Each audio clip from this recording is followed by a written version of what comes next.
안녕하세요. 좋은 하루 보내세요. 저희 채널이 마음에 드셨다면 좋아요와 구독 부탁드려요. 여러분의 응원이 힘이 된답니다. 자, 이제 실화를 하나 들려드릴게요.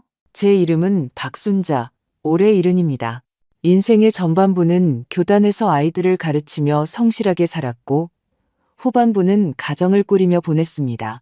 아들 하나, 딸 하나, 두 아이는 이미 각자 가정을 꾸렸죠. 이제는 편안히 노후를 즐겨야 할 나이지만 몸에 자꾸만 작은 탈이 생기더군요. 이번에는 담석증이 도저 집에서 서 있지도 못할 만큼 아팠습니다. 결국 구급차를 불러야 했죠. 의사 선생님은 담석이 심하게 막혀 수술을 해야 하지만 간단한 복강경 수술이라 회복이 빠르니 걱정 말라고 했습니다. 저도 크게 신경 쓰지 않았습니다. 2, 3일이면 퇴원할 수 있고 혼자서도 충분히 감당할 수 있을 거라 생각했죠. 오히려 자식들에게 부담을 주고 싶지 않았습니다. 그런데 이번 수속을 마치고 막 자리를 잡자마자 아들 진우가 며느리 지연과 함께 허둥지둥 달려왔습니다. 두 사람은 병실에 들어서자마자 정신없이 침대를 정리하고 테이블을 닦고 수건을 걸고 보온병에 뜨거운 물을 채우며 제가 손 하나 까딱하지 못하게 했습니다. 어머니, 아무것도 하지 마세요. 제가 할게요. 진우가 제 손에 들린 가방을 빼앗으며 말했습니다. 이쪽 병원밥은 위생적이지 않아요. 저희가 따로 보양식을 가져왔어요. 담백하게 드셔야 해요. 어머님, 제가 호박죽이랑 북어국 끓여왔어요. 의사 선생님이 소화에 도움이 된대요. 지연이가 보온병에서 김이 모락모락 나는 국을 그릇에 담아 제 침대 곁으로 가져왔습니다. 병상에 누워있자니 문득 가슴이 뭉클해졌습니다.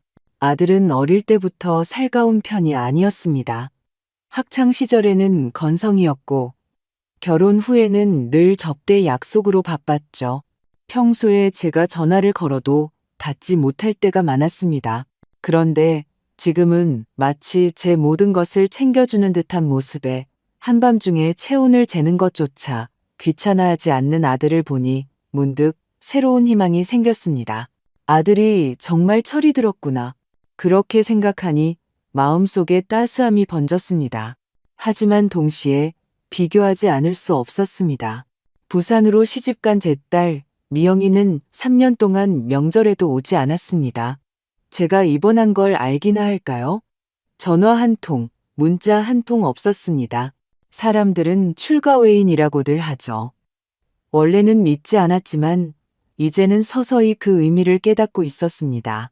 이번 셋째 날, 의사 선생님이 내일 아침에 수술을 준비하겠다고 했습니다. 지연이는 혹시 밤에 무슨 일이 생길지 모른다며 병실을 떠나지 않았습니다. 진우는 하루 종일 병원에서 분주하게 움직이며 회사 전화도 거의 받지 않았습니다. 그러면서 제게 농담을 건넸죠. 엄마, 보세요. 제가 딸보다 훨씬 낫죠? 저는 대답 없이 쓴웃음만 지었습니다.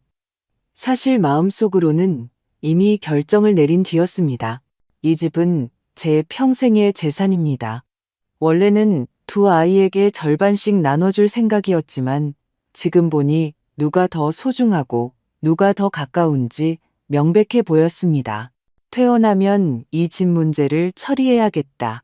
저는 조용히 생각하며 이불 속에서 주먹을 살며시 쥐었습니다. 하지만 제가 아들에게 집을 물려주기로 마음먹은 바로 그 순간 예상치 못한 전화 한 통이 제 인생을 송두리째 흔들어 놓을 줄은 꿈에도 몰랐습니다. 저는 이번이 그저 작은 해프닝이고 며칠이면 퇴원할 수 있을 거라 생각했습니다. 수술도 크지 않고 회복도 빠를 테니까요. 하지만 나이가 들어서인지 일단 병상에 눕게 되니 마음이 유독 예민해졌습니다. 아주 작은 이상한 낌새도 마음에 담아두게 되었죠. 그날 밤 저는 유난히 일찍 잠에서 깼습니다. 새벽 3시가 채 되지 않은 시간이었습니다. 배가 살짝 뻐근해서 좀 걷기도 하고 화장실도 갈 겸 일어났습니다. 병실 문가에 다다랐을 때 복도 끝에서 목소리가 들려왔습니다. 제 아들의 목소리였습니다. 그는 창가에 기댄 채 전화를 하고 있었습니다. 목소리는 아주 낮았지만 고요한 밤중이라 그 몇 마디가 제 귀에 똑똑히 들렸습니다. 미영아, 오빠가 솔직히 말할게. 엄마 상태가 생각보다 안 좋아. 의사 선생님한테 들었는데 복합성 담석으로 담낭이 막혀서 위축될 수도 있대. 잘못하면 담낭 전체를 절제해야 하고 담관 전체를 다 긁어내야 할지도 몰라. 수술비도 많이 들고 뒤에 회복하는데도 오래 입원해야 해. 저는 문 뒤에 서서 발이 바닥에 못 박힌 듯 움직일 수 없었습니다. 나 혼자 감당하기에는 좀 벅차서. 정말 방법이 없어서 너한테 연락하는 거야. 일단 500만 원에서 0만 원 정도 네가 좀 보태줄 수 있을까? 엄마 몸이 중요하잖아. 순간 숨이 가빠졌습니다. 의사 선생님은 분명 표준적인 소규모 복강경 수술이고 입원도 5일을 넘지 않을 거라고 했는데 어째서 아들의 입에서는 담낭 절제와 수천만 원의 비용으로 둔갑한 걸까요? 이어서 아들의 낮은 목소리가 다시 들렸습니다. 엄마한테는 말하지 마. 알면 더 걱정하실 거야. 그리고 엄마 성격에 네가 돈 내는 거 알면 자존심 상해하실 수도 있어. 그냥 나한테 바로 보내줘. 내가 알아서 할게. 심장이 차갑게 식어내렸습니다. 저는 더 이상 듣지 않고 조용히 침대로 돌아와 이불을 가슴까지 끌어당겼습니다. 마음속에 큰 돌덩이가 짓누르는 듯 뒤척이며 잠을 이룰 수 없었습니다.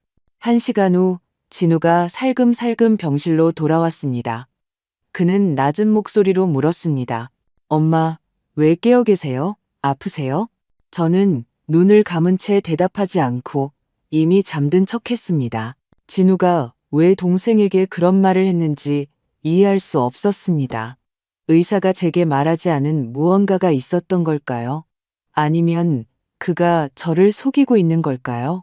밤새 잠 못 이루는 동안 머릿속에는 그가 통화하던 목소리와 그냥 나한테 바로 보내줘라는 말이 맴돌았습니다. 다음 날 아침 의사 선생님이 회진을 왔습니다. 제 정신이 맑아 보이는지 이렇게 말했습니다. 박순자 어머님, 내일 수술이니 너무 걱정 마세요. 시간 다 잡아놨습니다. 30분이면 끝나고 절개 부위도 작아서 회복이 빠를 겁니다. 2, 3일 정도만 경과를 지켜보면 됩니다. 저는 고개를 끄덕이며 억지 미소를 지었지만 마음은 칼로 베이는 듯 했습니다. 그 통화는 환청이 아니었습니다. 저는 문득 깨달았습니다. 제가 이 아들에 대해 너무 모르고 있었을지도 모른다는 것을요.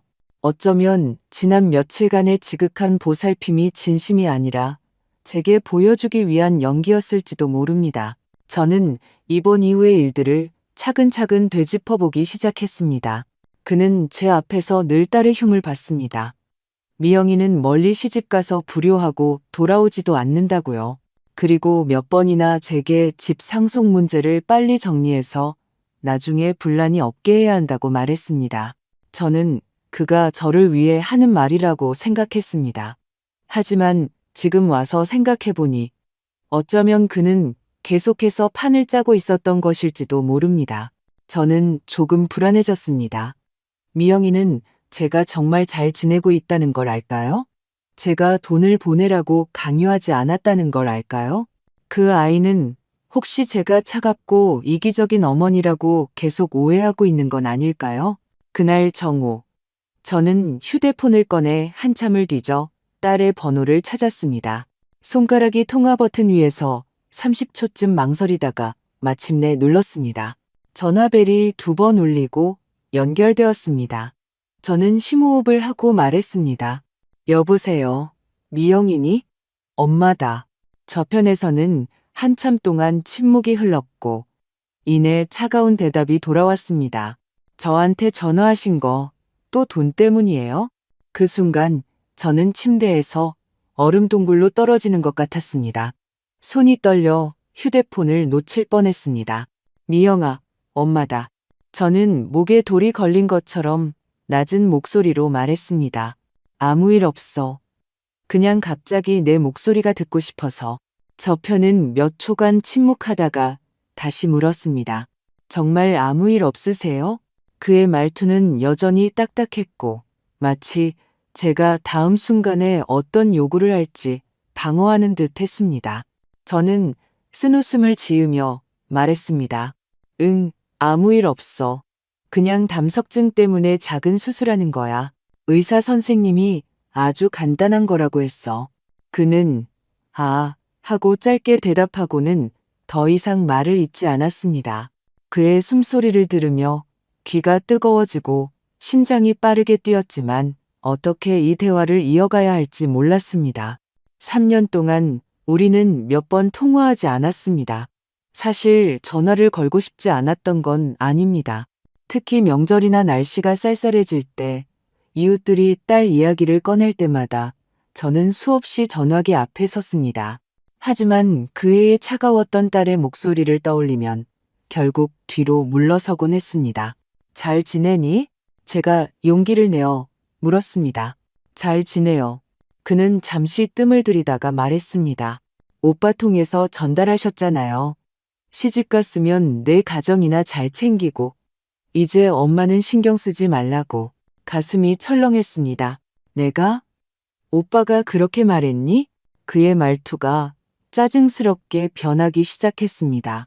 제가 엄마를 외면하고 싶은 게 아니에요.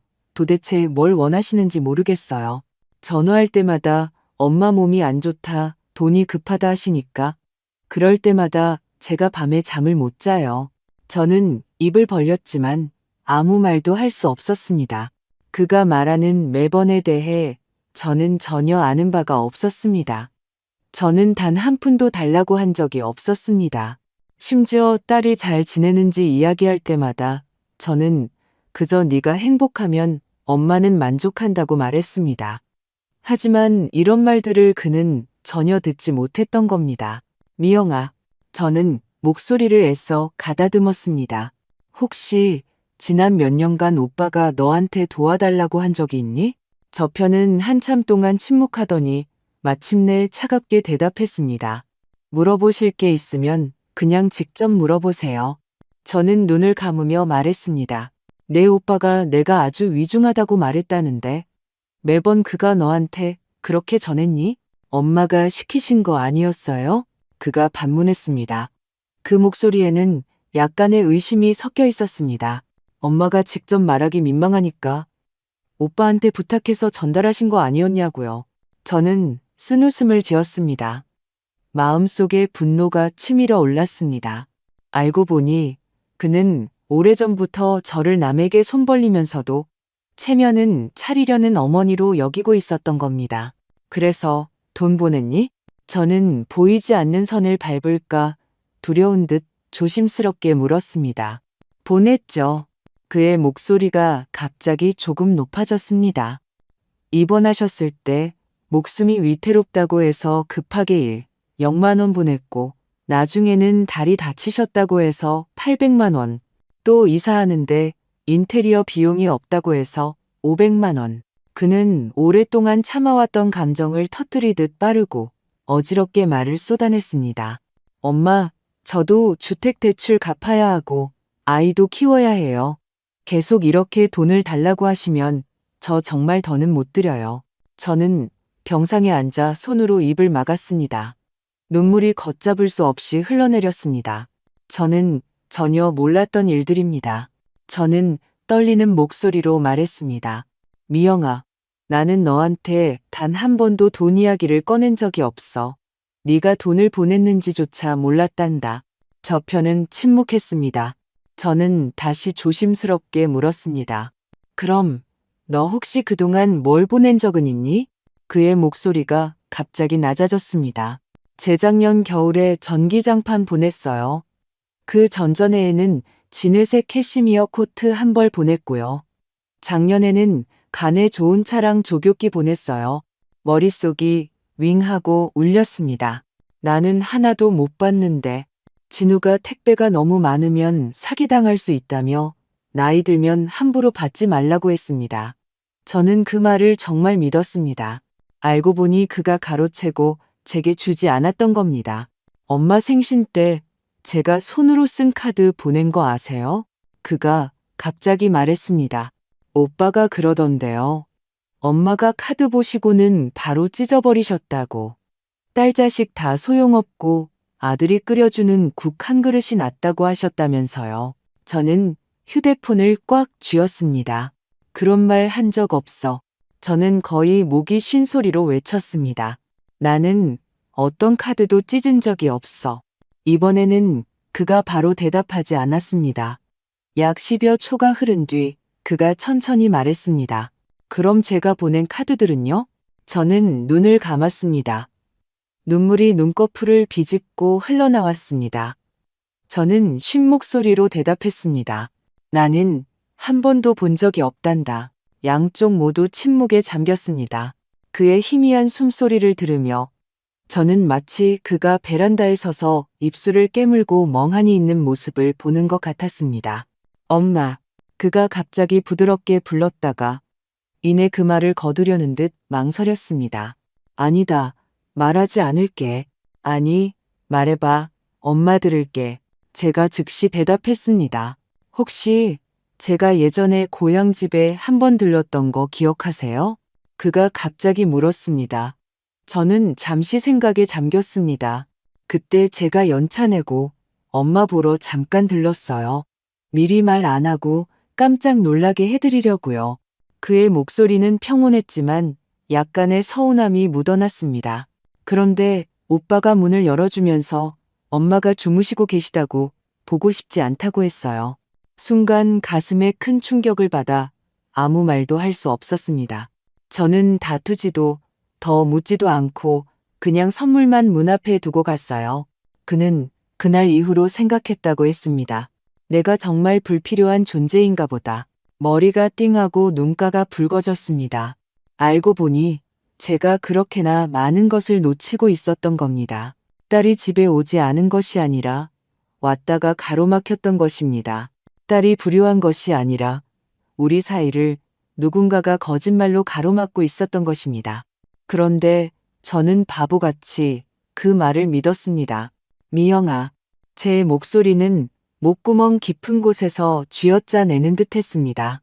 엄마가 정말 잘못했다.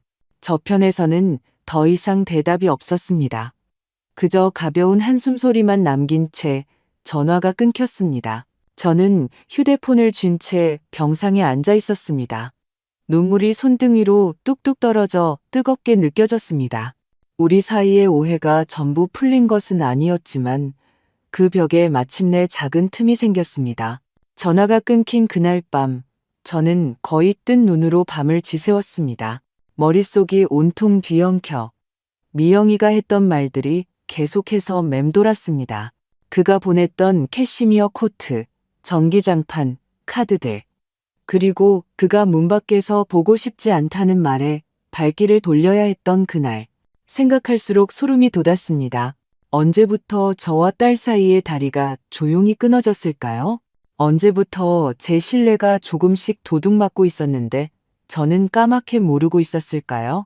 날이 밝자마자 저는 지연이에게 휴대폰 충전을 부탁했습니다. 그녀는 제 얼굴을 닦아주며 웃으며 말했습니다. 어머님, 아드님이 오늘 아침에 어머님이 제일 좋아하시는 호박죽 사러 가셨어요. 이따 따뜻할 때 꼭 드세요. 저는 아무렇지 않은 척 고개를 끄덕였지만 속은 들끓고 있었습니다. 진우의 효심은 점점 더 저를 두렵게 만들었습니다. 정오에 미영이에게서 짧은 문자가 왔습니다. 상황을 너무 나쁘게 생각하고 싶진 않지만 몇 가지는 증거가 필요해요. 저는 즉시 답장했습니다. 엄마도 마찬가지야. 몇 분간의 침묵 후 그녀가 다시 스크린샷 한 장을 보내왔습니다. 지난 몇 년간 그녀가 진우에게 송금한 기록이었습니다. 금액은 300만 원부터 0만 원까지 다양했고 총 11건이었습니다. 저는 한 줄 한 줄 기록을 보며 휴대폰을 쥔 손을 거의 통제할 수 없을 정도로 떨었습니다. 내 오빠는 네가 돈을 보냈다고 한 번도 말한 적이 없어. 제가 답장했습니다. 오빠는 엄마가 어려운 사정을 제가 아는 걸 원치 않는다고 했어요. 자존심이 강해서 오빠만 믿는다고요. 저는 코끝이 시큰해지며 쓴웃음을 지었습니다. 오빠는 엄마가 이웃들한테 제가 배은망덕하다고 불평한다고 했어요. 시댁만 챙기고 친정은 모른 척한다고 욕했다고요. 눈가가 뜨거워지며 답장했습니다. 그런 적 없어. 그래서 저를 정말 미워하셨어요? 이 질문에 저는 잠시 멍해졌습니다. 미워하지 않았습니다. 그저 실망했고 서운했고 그가 변했다고 오해했을 뿐입니다. 하지만 이제 보니 제가 너무 쉽게 남을 믿도록 변해버렸던 겁니다. 저는 그 질문에 바로 답하지 않고 대신 그저께 수술 전에 찍었던 진단서 사진 한 장을 보냈습니다. 거기에는 담석증 복강경 수술, 예상 회복기간 3, 5일이라고 선명하게 적혀 있었습니다. 그녀는 확인했어. 라고 답장을 보내왔습니다. 그날 오후 의사 선생님이 회진을 와서 회복이 좋으니 내일 아침에 퇴원해도 좋다고 했습니다. 저는 고개를 끄덕이며 감사 인사를 했습니다. 진우는 조금 놀란 표정이었습니다. 아니, 한두 주 입원해야 한다고 하지 않으셨어요? 수술이 깔끔하게 잘 됐고 염증도 없어요. 어머님 회복력이 좋으셔서 집에 가셔서 푹 쉬시고 음식 조절만 잘하시면 됩니다. 의사 선생님이 말했습니다. 저는 진우의 미소가 눈에 띄게 몇 초간 굳었다가 이내 자연스럽게 돌아오는 것을 보았습니다. 아이고, 그거 정말 잘 됐네요. 엄마는 집이 제일 편하죠. 그는 의사 선생님의 손을 잡고 감사 인사를 하며 과일을 건넸습니다. 저는 고개를 돌려 아무 말도 하지 않았습니다. 지연이도 돌아왔을 때 놀란 얼굴이었습니다. 어머님, 퇴원하신다고요? 정말 빠르네요. 저는 그들을 바라보며 처음으로 경계심을 느꼈습니다. 만약 이번에 그 통화를 엿듣지 못했다면 저는 계속해서 그들의 이 효심이라는 가면을 알아보지 못했을까요? 그날 밤 저는 미영이에게 몰래 전화를 걸었습니다. 통화 괜찮니? 그녀는 한참 후에야 대답했습니다. 생각 정리되셨어요? 확실히 해야겠어. 저는 잠시 말을 멈췄다가 말했습니다. 하지만 나 혼자서는 어려울 것 같아.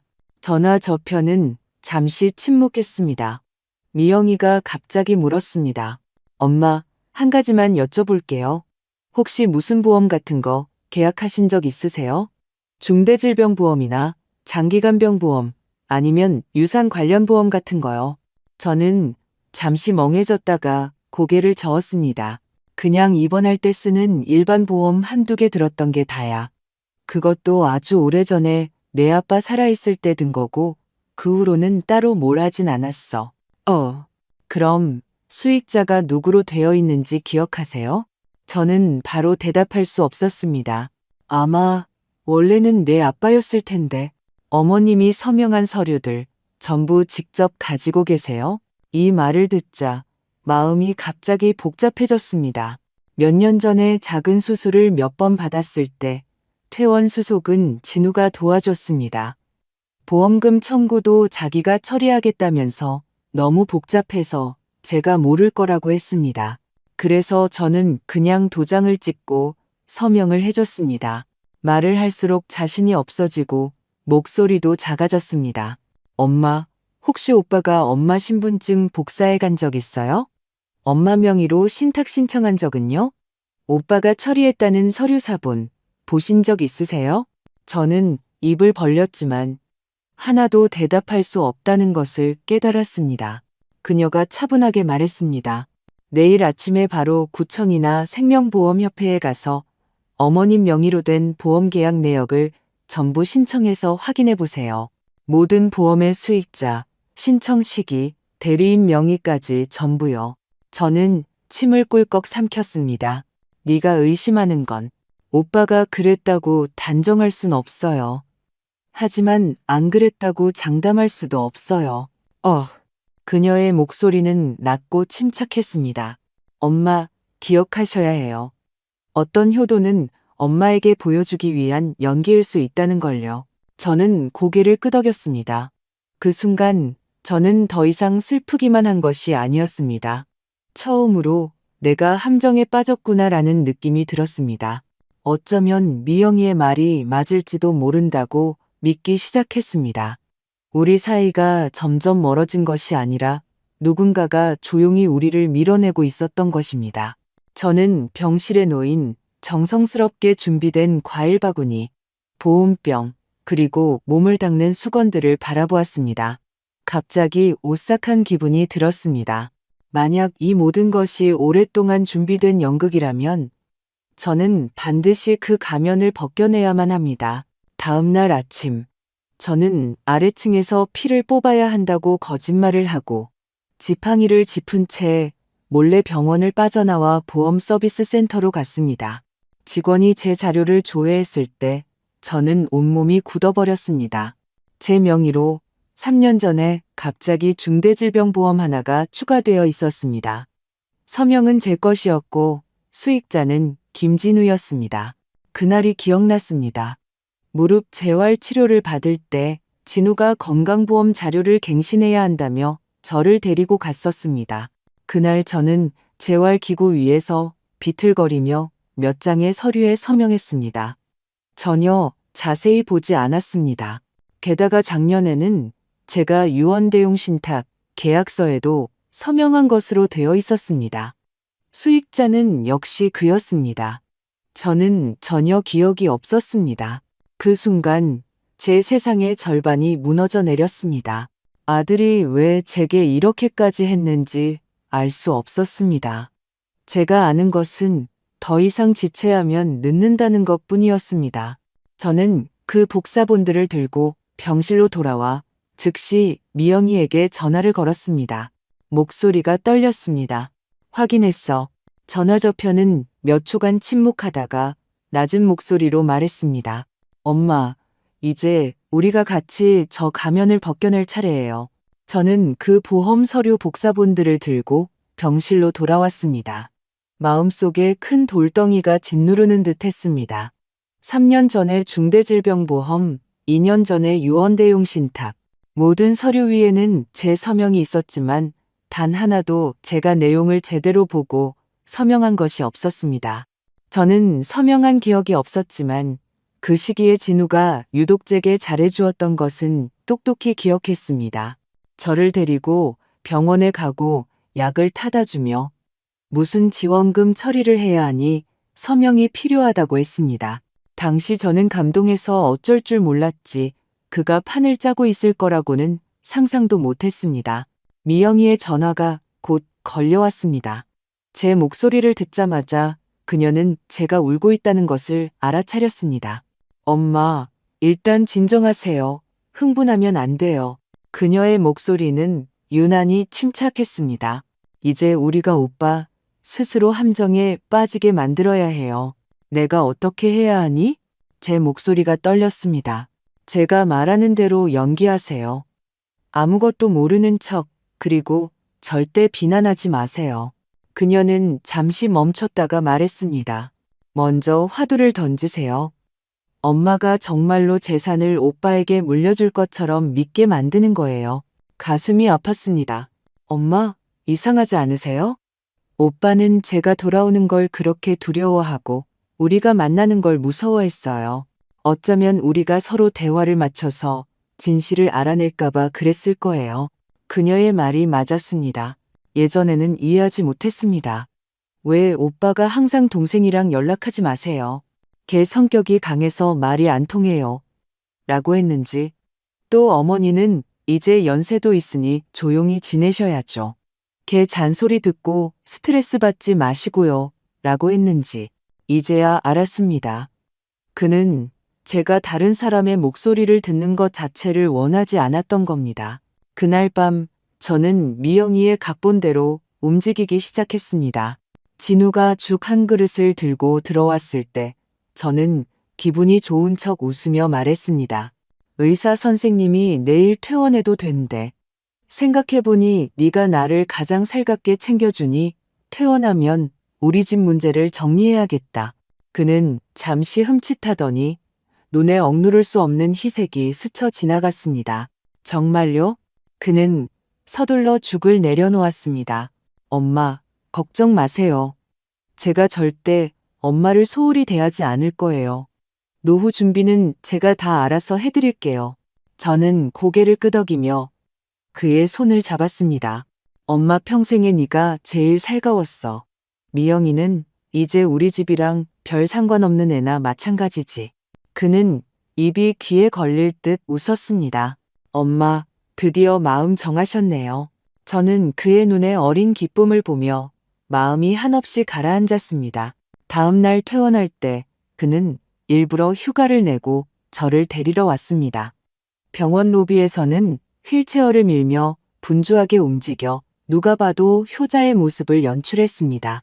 집에 돌아오자마자 그는 예전의 서류 뭉치들을 꺼내기 시작했습니다. 제 보험을 다시 정리해 주겠다면서 겸사겸사 진명의 이전 절차도 진행하자고 했습니다. 저는 그 서류들을 쳐다보며 치밀어 오르는 분노를 억누르고 망설이는 척 말했습니다. 이런 건 내가 잘 모르는데 좀 천천히 하는 게 어떻겠니? 그의 말투가 갑자기 다급해졌습니다. 엄마, 약속하셨잖아요. 정말로 손해볼까봐 걱정되시면 집을 공동 명의로 등기할게요. 그럼 엄마도 보장받으시는 거잖아요. 저는 차갑게 속으로 웃었습니다. 이미 그럴듯한 변명까지 준비해 두었군요. 저녁 식사 후 그는 밖으로 나가 전화를 걸었습니다. 미영이에게 마지막 수술비 이체권을 확인한다고 했습니다. 저는 부엌 모퉁이로 가서 숨을 죽이고 엿들었습니다. 엄마가 연세가 드셔서 감정 기복이 심해. 네가 괜히 와서 판 깨지 마. 엄마가 너 한번 밉보이면 집 문제 물 건너갈 수도 있어. 네가 정말 효녀라면 그냥 엄마가 순순히 나한테 명예 넘겨주도록 가만히 있어. 우리 남매지간인데 나중에 내가 너한테 손해보게 하겠어? 가슴에 격통이 몰아쳤습니다. 그는 제가 힘들어할까봐 걱정한 게 아니었습니다. 제가 진실을 알게 될까봐 두려웠던 것입니다. 그는 미영이가 돌아오는 걸 원치 않았던 것이 아니라 그녀가 돌아오면 모든 것이 들통날까봐 겁냈던 것입니다. 저는 방으로 돌아와 이를 악물고 휴대폰의 녹음 기능을 켰습니다. 그리고 침대 옆 협탁에 숨겨두었습니다. 방금 그 통화는 제가 엿들은 걸 그가 모릅니다. 하지만 앞으로 그가 더 노골적으로 나올지 장담할 수 없었습니다. 미영이의 말이 맞았습니다. 지금 그가 가면을 쓰고 있는 이유는 제가 아직 그를 믿고 있다고 생각하기 때문입니다. 그가 집을 손에 넣는 순간 그는 즉시 돌변할지도 모릅니다. 아니나 다를까 셋째 날 정오에 그는 위임장 한 부를 가져왔습니다. 먼저 서명을 해서 절차를 진행하면 시간을 절약할 수 있다고 했습니다. 엄마, 여기 서명하세요. 제가 대신 서류 처리해 드릴 테니 엄마는 힘들게 왔다 갔다 할 필요 없어요. 저는 그 종이를 뚫어지게 쳐다봤습니다. 서명란에는 이미 제 이름이 인쇄되어 있었습니다. 그가 제 손에 펜을 쥐어주었을 때 손이 떨려 하마터면 바닥에 떨어뜨릴 뻔했습니다. 왜요? 저 못 믿으세요? 그의 안색이 조금 변했습니다. 저는 고개를 저으며 미소를 지었습니다. 아니, 엄마는 널 믿지. 저는 결국 서명했습니다. 하지만 진짜 위임장이 아니었습니다. 제가 몰래 바꿔치기한 빈 종이었습니다. 서명 후 파일 봉투에 넣고 진짜 위임장은 제 침대 밑에 숨겼습니다. 그 순간 제 마음은 완전히 차가워졌습니다. 그는 이제 조금의 위장도 하려 하지 않았습니다. 심지어 제가 퇴원하고 며칠이라도 기력을 회복할 때까지 기다려주지도 않았습니다. 그는 정말로 참을성이 없었습니다. 밤에 미영이에게 전화를 걸었습니다. 오빠가 집을 가지러 왔어. 그녀는 저편에서 잠시 침묵하다가 말했습니다. 엄마, 이제 우리가 판을 뒤집을 때예요. 저는 낮은 목소리로 대답했습니다. 돌아오렴. 그녀가 조용히 대답했습니다. 네, 가서 제가 마무리 지을 물건 하나 가져갈게요. 저는 침대 머리맡에 앉아 벽에 걸린 내 식구의 가족 사진을 보았습니다. 10년 전에 찍은 사진이었습니다. 그때 저는 가운데 앉아 있었고, 진우는 제 왼쪽에, 미영이는 제 오른쪽에 있었습니다. 두 아이 모두 제게 기댄 채 정말 진심으로 웃고 있었습니다. 그런데 지금 한 아이는 저를 도구로 여기고 다른 아이는 저를 구하기 위해 애쓰고 있습니다. 이것이 운명인지 아니면 제가 너무 어리석었던 탓인지 모르겠습니다. 하지만 이 연극은 이제 끝낼 때가 되었다는 것은 확실히 알았습니다. 이제는 그가 진실이 무엇인지 보게 할 차례입니다. 미영이가 이 집에 마지막으로 돌아왔던 게 언제였는지 이제는 기억도 나지 않습니다. 그날 초인종이 울렸고 문 밖에는 미영이가 서 있었습니다. 그녀는 짙은 색 트렌치코트를 입고 있었고 한결 세련되면서도 지쳐 보였습니다. 한 손에는 과일 봉지를, 다른 한 손에는 보온병을 들고 있었습니다. 미간은 무언가를 감추려는 듯 살짝 찌푸려져 있었습니다. 저는 잠시 멈춰 섰습니다.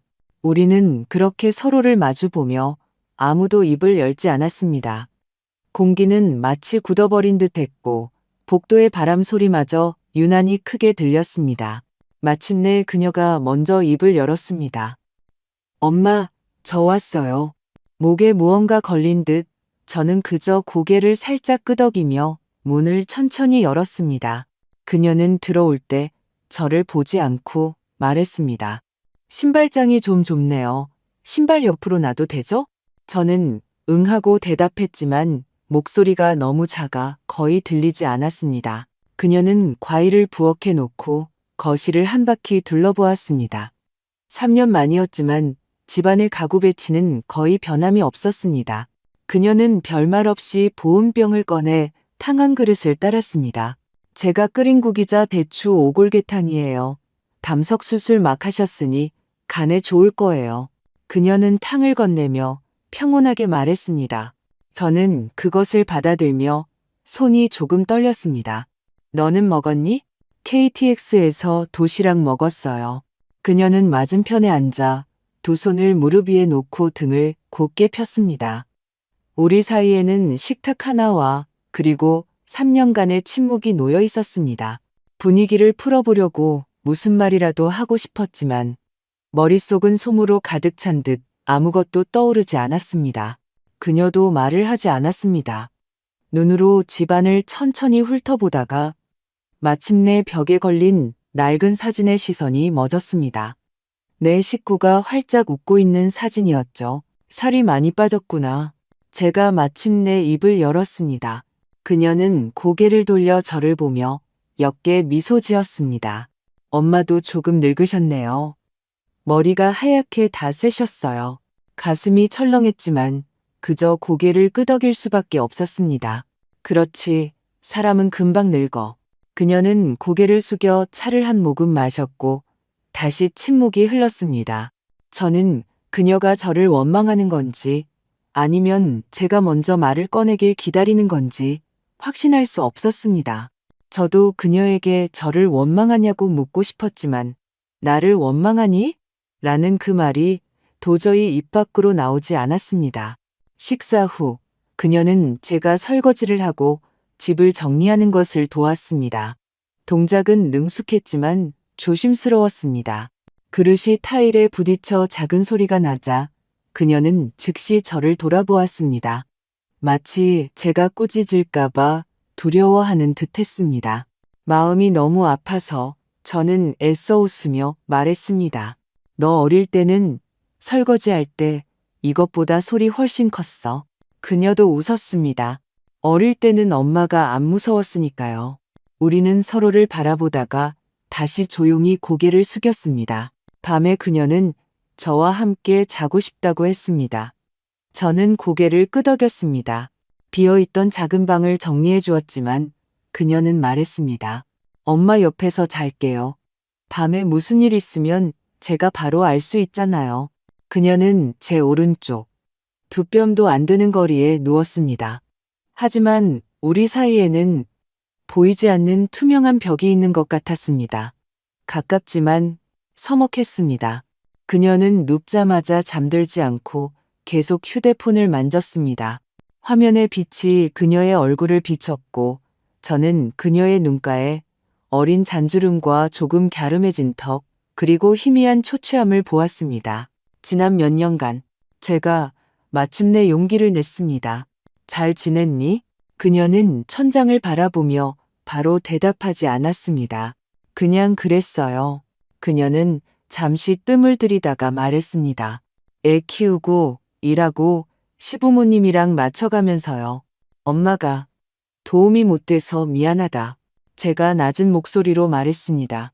그녀는 고개를 돌려 저를 보았습니다. 정말 엄마가 저를 돕지 못했다고 생각하세요? 심장이 쿵 하고 내려앉았습니다. 그녀는 저를 바라보았습니다. 눈에는 분노가 없었지만 약간의 피로감이 서려 있었습니다. 엄마, 제가 옛날 이야기 꺼내려는 게 아니에요. 그냥 말하고 싶었어요. 그 3년 동안 엄마가 단 한 글자라도 답장해 주셨다면 제가 스스로를 이방인이라고 생각하지 않았을 거예요. 저는 고개를 돌렸습니다. 코끝이 시큰해졌습니다.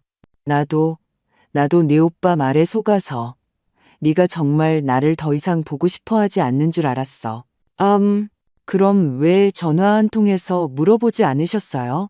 그애, 네가 전화로 내 얘기 들을 시간 없다고 했잖아. 제 목소리가 쉬었습니다. 그 후로는 다시 전화할 용기가 안 났어. 그녀는 눈을 감고 숨을 깊게 들이마셨습니다. 그날 제가 병원에서 열나는 애 돌보느라 정신이 없었어요. 엄마 얘기를 듣기 싫었던 게 아니라 정말 그럴 여유가 없었어요.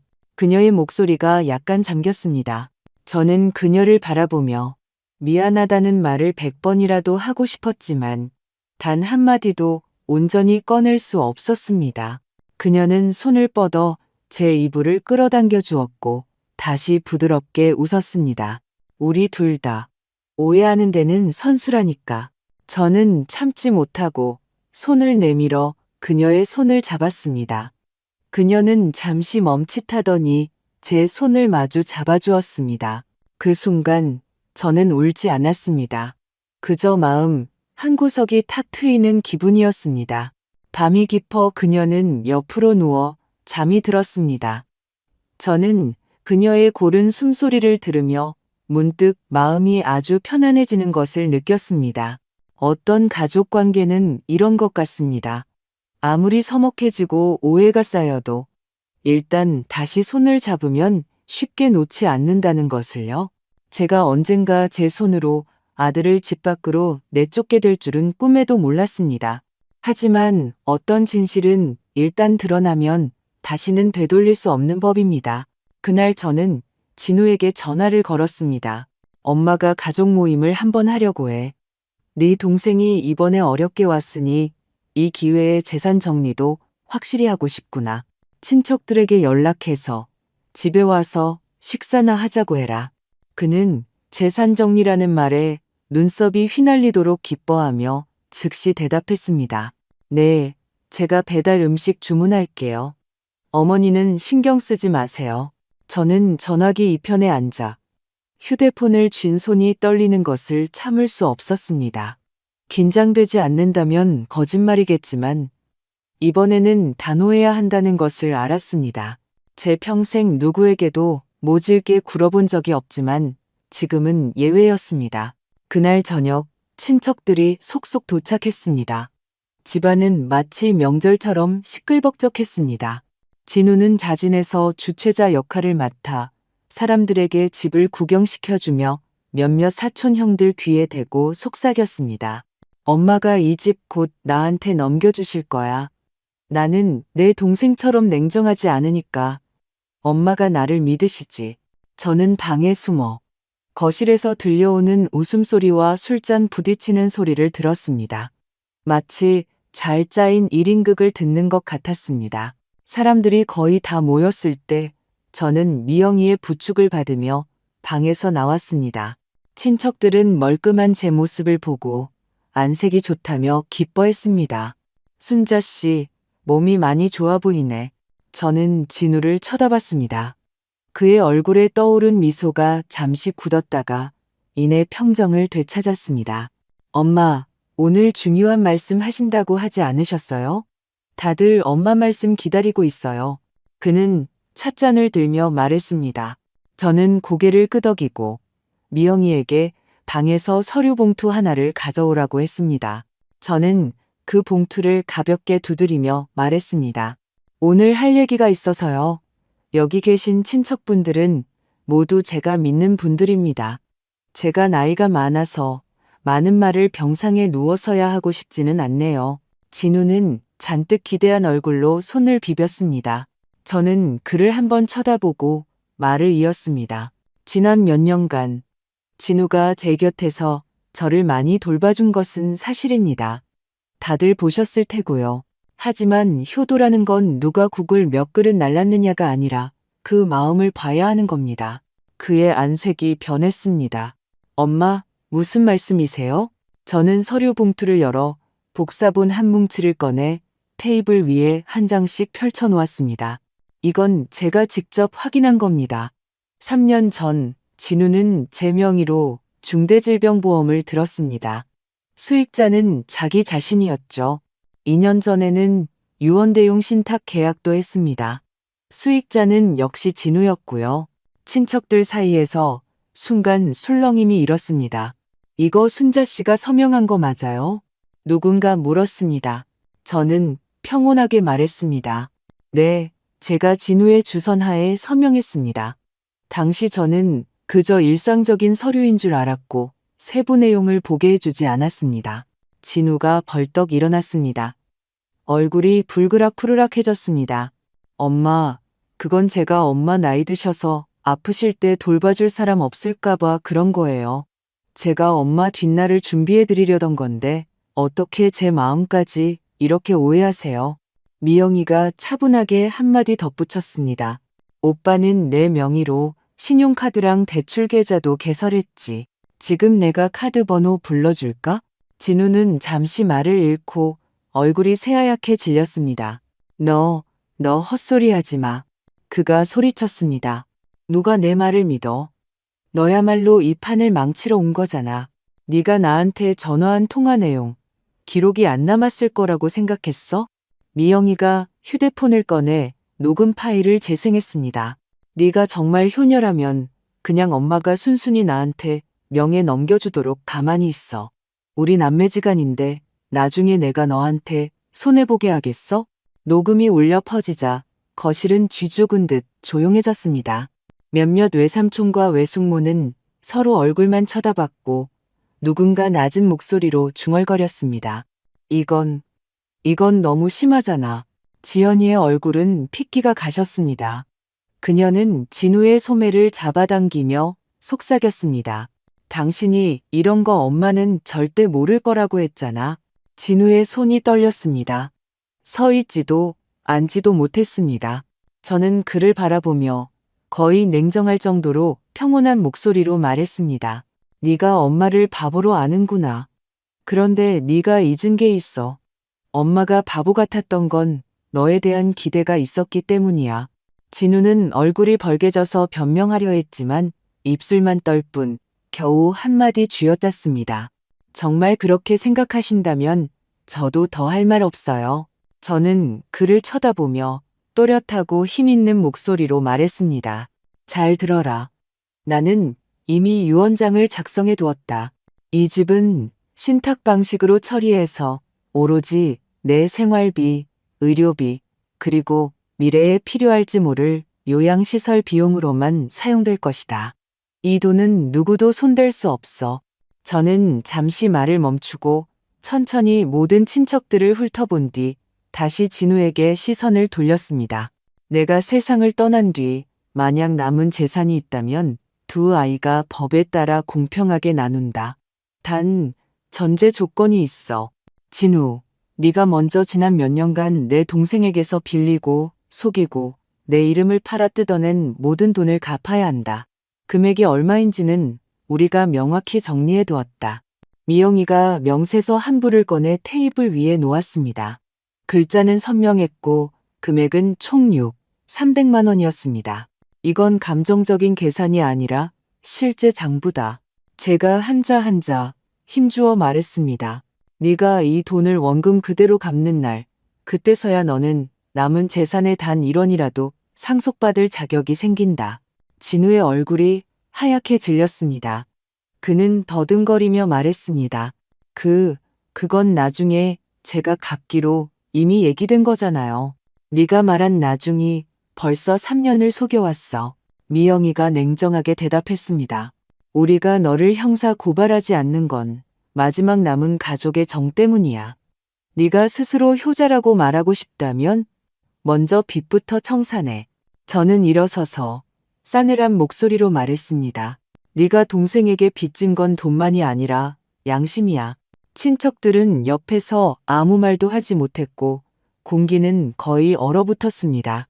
한참 후에야 누군가 작은 목소리로 말했습니다. 이렇게 정리하는 게 공평하지.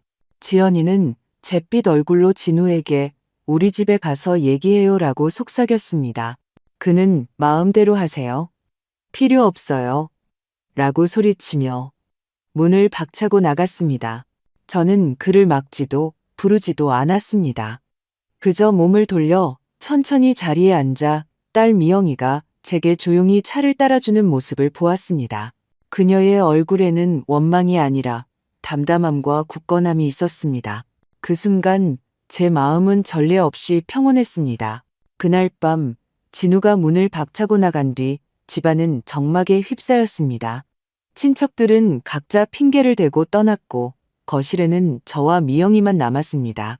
테이블 위에 뜨거운 차는 이미 식어 있었습니다. 저는 문 앞에 어지럽게 널린 신발들을 보며 이 모든 것이 참으로 허무하다고 느꼈습니다. 제가 온갖 고생을 하며 키운 아들이 결국 저를 현금 인출기, 문턱, 그리고 양도 가능한 벽돌 한 장으로 여겼습니다. 하지만 이상하게도 그 순간 저는 원망도 분노도 느끼지 않았습니다. 그저 기묘할 정도로 평온했습니다. 저는 미영이에게 낮은 목소리로 말했습니다. 엄마가 이 평생을 너무 참고 너무 묻지 않고 살았구나. 그녀는 저를 한번 쳐다보고는 아무 말도 하지 않았습니다. 저는 말을 이었습니다.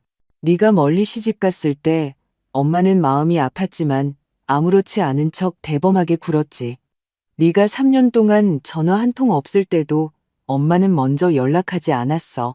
사실은 보고 싶지 않았던 게 아니라 네가 나를 귀찮아할까봐 두려웠단다. 내 오빠가 네가 변했다고 하니 나는 그 말을 믿어버렸지. 네가 한번 보러 왔을 때 내가 못 봤다고 해서 네가 더는 나를 신경 쓰지 않는다고 단정해버렸어.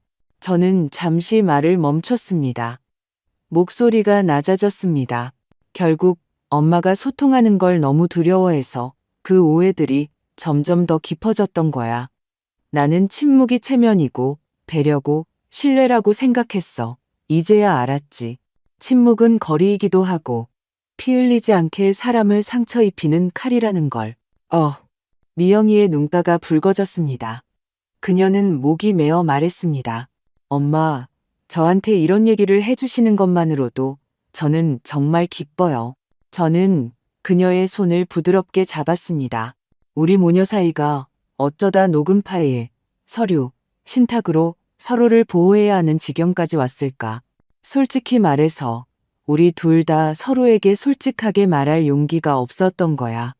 만약 그때 네가 엄마, 저를 안 만나주셔서 정말 서운했어요 라고 한마디만 했더라면, 만약 그때 나도 딸아, 엄마는 네가 나를 버린 줄 알았어 라고 한마디만 했더라면 우리는 오늘까지 오지 않았을지도 모르지. 그녀는 고개를 끄덕였다가 다시 저었습니다. 아마도요. 하지만 적어도 지금 우리는 기꺼이 말하잖아요. 너무 늦지는 않았어요. 그 후 며칠 동안 미영이는 저와 함께 모든 재산 서류를 정리했습니다. 우리는 집을 변경 불가능한 신탁으로 등기하여 제 개인 계좌의 지출로만 사용하도록 했습니다. 보험 부분도 조정하여 불분명했던 조항들을 하나하나 명확히 하고 타인이 대리 서명할 수 있는 모든 권한을 삭제했습니다. 우리는 함께 환경이 좋은 실버타운 몇 군데를 둘러보았습니다. 저는 원래 마음에 거부감이 있었습니다. 그런 곳으로 이사한다는 것이 버려졌다는 의미처럼 느껴졌기 때문입니다. 하지만 교외에 위치한 햇살이 잘 들고 공기가 맑은 그 요양 커뮤니티에 들어서서 몇몇 어르신들이 함께 꽃을 심고 노래를 부르고 태극권을 하는 모습을 보았을 때 저는 문득 그것도 괜찮겠다는 생각이 들었습니다. 엄마, 한번 살아보고 싶으시면 우리 한 달만 단기로 살아봐요. 미영이가 말했습니다. 마음에 들면 계속 계시고 안 들면 그냥 여행했다고 생각하면 돼요. 저는 잠시 생각하다가 고개를 끄덕였습니다. 이번에는 체면 때문에 억지로 참지 않기로, 자식 때문에 제 삶을 억누르지 않기로 결심했습니다. 제 남은 인생은 저 자신을 위해 살아야 합니다. 실버타운에 입주한 첫날, 저는 어릴 적 찍은 가족 사진 한 장을 가져왔습니다. 10년 전에 찍은 사진이었습니다. 진우는 환하게 웃고 있었고, 미영이는 제 팔짱을 끼고 있었으며, 저는 가운데 앉아 안심한 미소를 짓고 있었습니다. 저는 그 사진을 침대 머리맡에 두었습니다. 그 잘못된 효심의 기억을 간직하려는 것이 아니라 사람의 마음은 변할 수 있다는 것. 그리고 제가 더 이상 맹목적으로 누군가를 믿어서도 제 자신을 희생해서도 안 된다는 것을 상기시키기 위함이었습니다. 실버타운에서의 생활은 의외로 제 마음에 쏙 들었습니다. 매일 오전에는 서예 수업에 가고 오후에는 정원을 산책하며 저녁에는 영화 시간이 있었습니다. 가끔 새로운 친구들과 이야기를 나누며 서로의 자식과 손주, 그리고 지난 시절에 대해 이야기했습니다. 저는 더 이상 누가 저를 보러 오는지에 집착하지 않았고, 누가 전화를 걸어오기를 기대하지도 않았습니다. 그저 제 하루하루를 충실히 보냈습니다. 미영이는 외손자를 데리고 와서 함께 식사를 하곤 했습니다. 때로는 정원에 앉아 사과를 깎아주며 저와 잠시 이야기를 나눴습니다. 그녀는 더 이상 사실 저는 너무 억울했어요 라고 말하지 않았고, 저도 내가 그때는 정말 어리석었지라고 말하지 않았습니다. 우리는 그저 암묵적으로 그 과거를 제자리에 두었습니다. 우리는 알고 있었습니다. 어떤 말들은 굳이 계속해서 들춰낼 필요가 없다는 것을요. 중요한 것은 지금 함께 앉아 있다는 사실이었습니다. 한 달 후 신탁관리 회사에서 전화가 왔습니다. 진우가 찾아와서 빚을 갚은 후에 상속에 참여할 자격이 있는지에 대한 세부 사항을 알고 싶어 한다고 했습니다. 저는 웃으며 직원에게 말했습니다. 자세히 설명해 주셔도 됩니다. 하지만 너무 친절하게는 마시고 그냥 규정대로만 하세요. 저는 그를 문 밖으로 내치지도 먼저 안으로 들이지도 않았습니다. 이것이 저와 그 사이의 최선의 거리였습니다. 가끔 이런 생각을 합니다.